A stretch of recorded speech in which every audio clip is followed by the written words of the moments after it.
तो फिल्म की शुरुआत एक कैप्टन से होती है जिसके कपड़े खुद से लथपथ थे। वो एक शॉप में आया तो शॉपकीपर ने देखा कि उसके हाथ में एक टूटा हुआ मंकी टॉय था। शॉपकीपर ने उससे पूछा, तुम्हें क्या हुआ है और ये टॉय क्यों टूटा हुआ है? ड्रम तो बजा ही नहीं रहा। तो कैप्टन ने कहा, अरे शुक्र करो ये कुछ नहीं कर रहा। उनका ये कहना ही था और मंकी ने ड्रम बजाना शुरू कर दिया और इसी शॉप में अजीब काम शुरू हो गए। जैसा कि एक चूहे ने रस्सी काटी, उस रस्सी से जुड़ी चीजें हिली और पलक झपकने जितने वक्त में एक तीर आकर शॉपकीपर के अंदर स्टैब होकर उसे मार गया। उसे चीखने तक का मौका नहीं मिला। इससे ये साबित हुआ कि ये मंकी कर्स था। जब भी ये ड्रम बजाता तो किसी की मौत हो जाती। ये बात कैप्टन जानते थे। वो मंकी के इस मौत के गेम से तंग आ चुके थे, इसलिए फैसला करते हैं कि ये इस मंकी को जला देंगे। और जलते हुए भी हमें दिखाया जाता है कि वो मंकी अजीब तरीके से हंस रहा है, जैसे कोई प्लान अभी बाकी हो। देखते हुए कैप्टन का बस इतना ही कहना था कि मैं अपने बच्चों के लिए एक बहुत बड़ी परेशानी छोड़कर जा रहा हूँ। जिसके बाद सीन यहीं से कट होकर हमें काफी सालों बाद 1999 का वक्त दिखाया जाता है। हम दो लड़कों को देखते हैं, हेल और बेल, जो जुड़वा भाई है और कैप्टन के ही बेटे हैं। और अब ये दोनों कैप्टन के मरने के बाद सिर्फ अपनी मॉम के साथ रहते थे। उनकी मॉम भी ज्यादा अपने काम में बिजी रहती थी, तो दोनों का वक्त ज्यादा एक दूसरे के साथ ही गुजरता था। इन दोनों को अपने डैड के बारे में जानने के लिए हमेशा क्यूरियोसिटी रहती थी, लेकिन इनकी मॉम इनसे कभी इनके डैड के बारे में बात ही नहीं करती थी। एक दिन इन्होंने खुद अपने डैड के सामान को चेक करने का फैसला किया, जहाँ पर उनके मिलिट्री यूनिफॉर्म के साथ उन्हें एक बॉक्स भी मिला। इस बॉक्स को जब खोला गया तो इसमें वही मंकी था जिसे हम मूवी के स्टार्ट में देख चुके हैं। बॉक्स पे लिखा था, इस मंकी में चाबी भरो और फिर देखो क्या होता है। बेल हेल से कहता है, हमें ये चेक करना चाहिए। हेल भी जोश में आकर मंकी के अंदर चाबी घुमा देता है, लेकिन देखता है कि मंकी के अंदर कोई भी चेंजेस नहीं आए थे। शायद ये खिलौना पुराना और खराब हो चुका था। यही सोचकर वो इसको छोड़कर यहाँ से बाहर चले जाते हैं, लेकिन वो इसकी हकीकत जानते नहीं थे। खैर, हेल और बेल को अपनी नैनी के साथ आज लाइफ किचन रेस्टोरेंट जाना था, जहाँ जाने के लिए ये लोग बहुत ज्यादा एक्साइटेड थे। जब ये लोग जाकर गाड़ी में बैठते हैं तो हेल देखता है कि उनसे पहले ही वो मंकी टॉय आकर गाड़ी में बैठ चुका था। उसे अपनी आंखों पे यकीन नहीं हुआ। वो खुद मंकी टॉय को बॉक्स के अंदर रखकर आया था। फिर उसने ज्यादा ध्यान नहीं दिया और ये लोग चल पड़े। ये लोग रेस्टोरेंट के अंदर आ जाते हैं और जब ये लोग खाना बनता एंजॉय कर रहे होते हैं, तभी हेल को एक अजीब सी आवाज सुनाई देती है, मंकी के ड्रम बजाने की आवाज। उसे ये नहीं समझ आ रहा था कि उसके साथ हो क्या रहा है। वो तो मंकी को गाड़ी में छोड़ कर आया था, फिर ये आवाज उसे यहाँ कैसे आ रही थी। अभी इसने ये सब सोचा ही कि एकदम से शेफ की करतब दिखाती नाइफ उड़ते हुए सामने चली गई और हेल की नैनी के गले पर चढ़कर उसका गला कट कर नैनी की वही मौत हो गई और इन्हें संभलने का मौका तक नहीं मिला। सबको ये एक एक्सीडेंट लग रहा था, लेकिन हेल जानता था कि ये एक एक्सीडेंट नहीं बल्कि ये कुछ और ही है। हेल और बेल अपनी नैनी की मौत से, जो कि उनके सामने ही हुई थी, बहुत ज्यादा डिस्टर्ब हो गए थे। उनकी मॉम उन्हें नैनी के फ्यूनरल पर लेकर जाती है और उन्हें समझाती है कि लाइफ ऐसी ही है, कौन कब मर जाए किसी को नहीं पता। अब ये सब घर आ जाते हैं और हेल जाकर सबसे पहले मंकी टॉय के पास जाता है और उसे पूछता है, क्या ये सब जो हो रहा है उसके पीछे तुम्हारा हाथ है? अभी वो ये बात ही कर रहा था कि उसका भाई बेल यहाँ पर आ गया और उसे तंग करने लगा। हेल ने उसे मंकी की स्टोरी सुनाना शुरू की कि किस तरह मंकी बॉक्स से उनके कार में आया, फिर कार से उसे ड्रम बजाने की आवाज सुनाई दी और उसके फौरन बाद नैनी की डेथ हो गई। बेल ने उसकी ये बात सुनकर मजाक उड़ाया और अगले दिन उसके लिए और भी मुसीबत खड़ी कर दी। पूरे स्कूल में उसकी ये मंकी वाली कहानी मशहूर कर दी, जिसकी वजह से उसका बहुत ज्यादा मजाक बना। हेल को गुस्सा आ चुका था अपने भाई पे, इसीलिए वो गुस्से में घर आकर मंकी के अंदर चाबी घुमा देता है और उससे कहता है कि चलो मेरे भाई को मार दो। वो तो गुस्से में ये सब कर रहा था, नहीं जानता था कि इसका अंजाम क्या होगा। उसकी चाबी घुमाते ही नीचे उसकी मॉम की तबीयत खराब होने लगी, जो इन दोनों के लिए खाना बना रही थी। उसकी आंखों से, कान से, नाक से खून आने लगा और वो वहीं पर गिरकर मर गई। डॉक्टर्स के मुताबिक हेल की मॉम की डेथ ब्रेन हेमरेज की वजह से हुई थी, लेकिन हेल हकीकत जानता था कि उसकी मॉम की मौत उसकी एक गलती की वजह से हुई है। गम और गुस्से में वो घर जाकर एक हथौड़ी से उस मंकी को तोड़ डालता है, लेकिन अगले दिन जैसे ही सुबह उठता है तो उस मंकी को सही सलामत अपने घर पे दिखता है। इधर दिखाया जाता है कि बेल तो बहुत ज्यादा सदमे में था। वो अपनी मॉम की मौत का सदमा बर्दाश्त नहीं कर पा रहा था। उसने अपनी मॉम के फ्यूनरल के कपड़े भी 3 दिन तक नहीं बदले और फिर तीसरे दिन उन्हें उनके अंकल लेने आ गए, क्योंकि इनके मॉम डैड दोनों ही मर चुके थे। इन्हें किसी की कस्टडी में तो रहना था। यहाँ आने के बाद हेल के दिल में बहुत ज्यादा रिग्रेट था। वो सारी बात बेल को बताना चाहता था। काफी देर हिम्मत करने के बाद उसने बेल को बता भी दिया कि उसकी मॉम की मौत उस मंकी के ड्रम बजाने की वजह से हुई है और इसके पीछे गलती भी मेरी है। मैंने ये गुस्से में उस मंकी में चाबी भरी थी और जब भी उस मंकी में चाबी भरी जाती है तो किसी की मौत हो जाती है। बेल को बिल्कुल यकीन नहीं आया उसकी इस बात पे। उसने कहा अच्छा ठीक है, अगर ये बात है तो तुम प्रूफ करो, तुम दोबारा से चाबी भरो। हेल उसे प्रूफ करने के लिए मंकी में एक और मर्तबा चाबी भर देता है, इस एहसास के बगैर कि अब भी किसी की मौत हो सकती है। उसकी चाबी भरते ही दूसरी तरफ हम उनके अंकल को देखते हैं जो इस टाइम हॉर्स राइडिंग कर रहे थे। एक्सीडेंटली वो हॉर्स से भी गिर जाते हैं और उनके ऊपर से बहुत सारे हॉर्स गुजरने की वजह से उनकी वहीं पर मौत हो जाती है।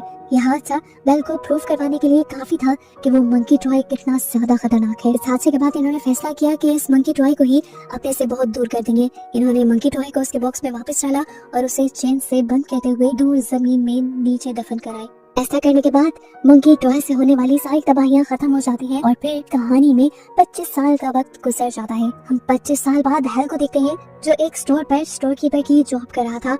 उसने अपने भाई से सारे ताल्लुक खत्म कर दिए थे क्योंकि उसे डर था कहीं वो अपने भाई से मिले तो इन दोनों के मिलते ही वो मंकी इनका पीछा न करने लगे और उसकी तबाहियां दोबारा शुरू ना हो जाएं। अब हेल अपने मैनेजर से छुट्टी मांगता है क्योंकि आज उसे अपने बेटे पीट से मिलने जाना था जो उसकी एक्स वाइफ के साथ रहता था। वहाँ जाकर उसे एक शॉकिंग न्यूज पता चली कि उसकी एक्स वाइफ और उसका हस्बैंड अब पीट की लीगल कस्टडी लेने लगे हैं, जिसका मतलब था कि हेल अब और ज्यादा अपने बेटे के साथ टाइम नहीं स्पेंड कर पाएगा। यह उसके साथ आखिरी 2 दिन थे जिन्हें वो ज्यादा से ज्यादा अपने बेटे के साथ स्पेंड करना चाहता था। इन दिनों को यादगार बनाने के लिए हेल एक रोड ट्रिप पर निकल जाता है और रात होने पर ये लोग एक मोटेल में रुकते हैं। यहाँ पर हेल का बेटा उससे उसकी फैमिली के बारे में सवाल करता है। उससे पूछता है कि क्या आपका कोई भाई है। हेल को इस टाइम बेल की बहुत याद आई, लेकिन उसने अपने बेटे से झूठ बोल दिया कि नहीं, मेरा कोई भाई नहीं, मैं अकेले ही रहता हूँ। सीन कट होकर अब हमें उस लेडी को दिखाया गया जिसके पास हेल और बेल अपने मॉम डैड के मरने के बाद रह रहे थे, जिसके हस्बैंड की भी मौत हेल के मंकी को चाबी देने की वजह से हुई थी। वो घर पर अकेली रहती है और आज उन्हें अपने घर पर एक अजीब डरावनी सी आवाज सुनाई देती है। उन्हें ऐसा लगता है कि कोई उनके घर में घुस आया है, जिसे देखने के लिए वो अपनी गन उठाकर बाहर निकल आती है।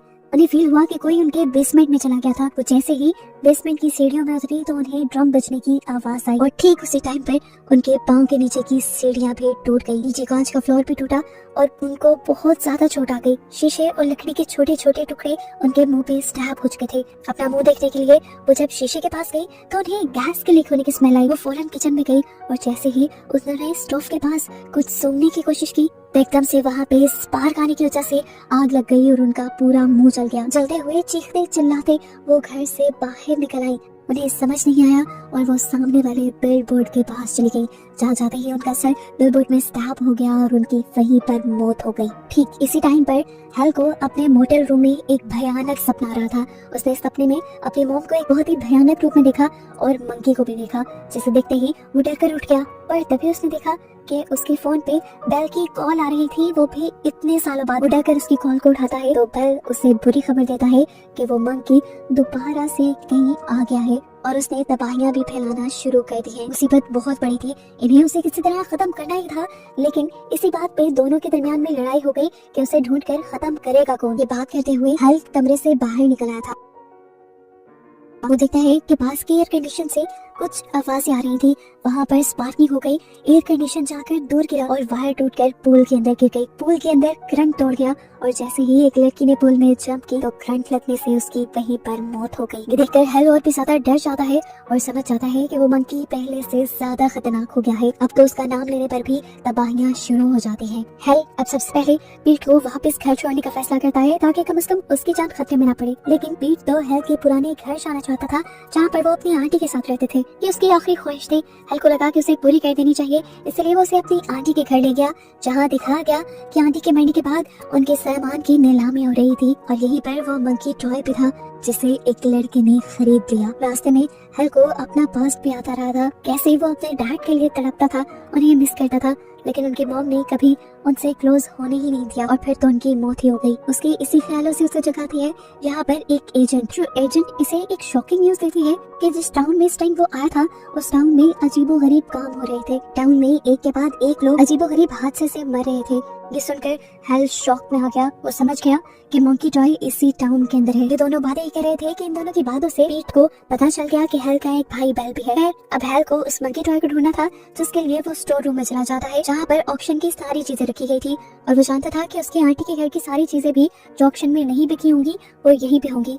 उसने पूछा क्या ऑक्शन में कोई मंकी टॉय भी था। एजेंट को ये अच्छी तरह से याद नहीं था, इसलिए उसने हेल के लिए स्टोर रूम खोल दिया जहाँ पर वो उस मंकी टॉय को ढूंढने लगे। एजेंट ने जैसे ही एक कैबिन खोला तो अंदर से एक शॉटगन निकलकर उसके ऊपर गिर गई और खुद ब खुद चल गई, जिससे उस एजेंट की भी वहीं पर मौत हो गई। इस लड़की के मरते ही पूरे स्टोर रूम के अंदर उस मंकी टॉय के ड्रम्स की आवाज़ें सुनाई देने लग जाती हैं। अब यहाँ हेल को ये बात पता चलती है कि बेल पहले से ही इसी टाउन में है, लेकिन वो उससे मिलने नहीं आ रहा। बेल उसे फोन पर धमकी भी देता है और जब तब भी बेल उससे मिलने के लिए नहीं आता तो वो बेल की लोकेशन ट्रेस करने लग जाता है। और यहाँ हमें बेल के घर दिखाया जाता है कि बेल के इरादे बहुत ज्यादा खतरनाक थे। ट्विस्ट ये था कि वो मंकी टॉय जिसे हेल हर जगह ढूंढ रहा था वो उसी के भाई बेल के पास था। बेल ने इस मंकी टॉय को ऐसे संभाल रखा था जैसे वो कोई इसका अहम दोस्त हो। साथ ही उसने अपने पूरे घर में अब ट्रैप्स भी लगा दिए थे क्योंकि वो जानता था कि हेल उससे मिलने के लिए इस घर में जरूर आएगा और वो उससे बदला लेना चाहता है। उसे लगता था कि उसके डैड की, उसके मॉम की मौत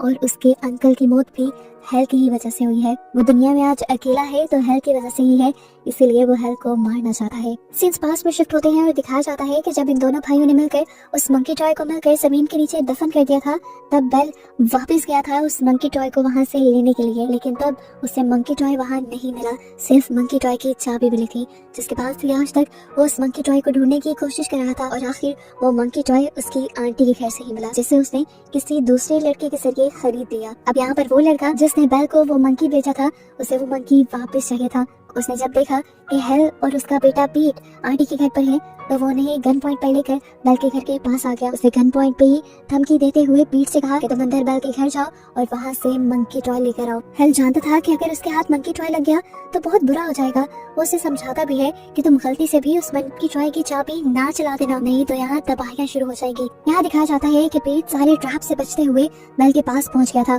बेल के पास जाते ही बेल उसे मंकी तो दे देता है, लेकिन पीट बेचारे को तो मंकी की कोई कहानी पता ही नहीं थी। बेल पीट को मजबूर करता है कि पीट मंकी के पीछे की चाबी घुमा दे और जैसे ही पीट ये चाबी घुमाता है बाहर उसके डैड के पास मौजूद आदमी के हाथ से गन चल जाती है। शुक्र था कि वो गोली हेल को नहीं लगी थी, बल्कि विंड ग्लास के आर पार होकर वो बाहर शहद की मक्खियों के छत्ते पर लग गई थी, जिसकी वजह से सारे शहद की मक्खियां आकर उस लड़के के मुंह के अंदर चली जाती हैं और उसे काट कर वहीं पे मार देती हैं। ये देखते हुए हेल समझ गया कि उन्होंने मंकी की चाबी घुमा दी है। इन सब चीजों को रोकने के लिए वो भी बेल के घर के अंदर आ गया, लेकिन जैसे ही वो अंदर आ रहा था तो उससे एक ट्रैप एक्टिवेट हो गया और वो वहीं पर फंस गया। उसे देखते हुए बेल उसके पास आया। इन दोनों के अंदर लड़ाई शुरू हो गई और इसी बहस में इन्हें पता ही नहीं चला कि कैसे इन्होंने अपने मस्तिष्क सुलझा लिए। इन दोनों ने एक दूसरे से माफी मांग ली, लेकिन अब बहुत देर हो चुकी थी। सब कुछ ठीक करने के बावजूद भी ठीक नहीं हुआ था क्योंकि पीछे बैठा मंकी अब ड्रम बजाने लगा था, जिसका मतलब था कि तबाही आ गई। उसकी ड्रम बजाते ही यहाँ छत जोर से हिलने लग जाती है। छत के जोर जोर से हिलने की वजह से बेल का अपना लगाया हुआ ही ट्रैप बेल के ऊपर गिरकर उसे मार देता है। साथ ही हम देखते हैं कि इस टाउन में भी तबाहियां होना शुरू हो गई थी। जगह जगह आग लग चुकी थी। प्लेन जो यहाँ से गुजर रहे थे वो भी क्रैश होने लगे थे और पूरा इलाका तबाही से भर गया था। यहाँ पर हम देखते हैं कि हेल और पीट किसी तरह उस घर से निकलने में कामयाब हो गए थे। अब वो इस टाउन से भी बाहर निकल रहे थे और इन्होंने फैसला किया था कि वो उस मंकी टॉय को अपने साथ ही रखेंगे ताकि उससे आने वाली तबाहियों को कंट्रोल किया जा सके। इस टाउन से निकलने से पहले ये इस टाउन में एक हॉर्समैन को देखते हैं जो कि डेथ की एक निशानी था, जो रिप्रेजेंट कर रहा था इस टाउन की तबाही को। और बस इसी को दिखाते हुए ये कहानी यहाँ खत्म हो जाती है।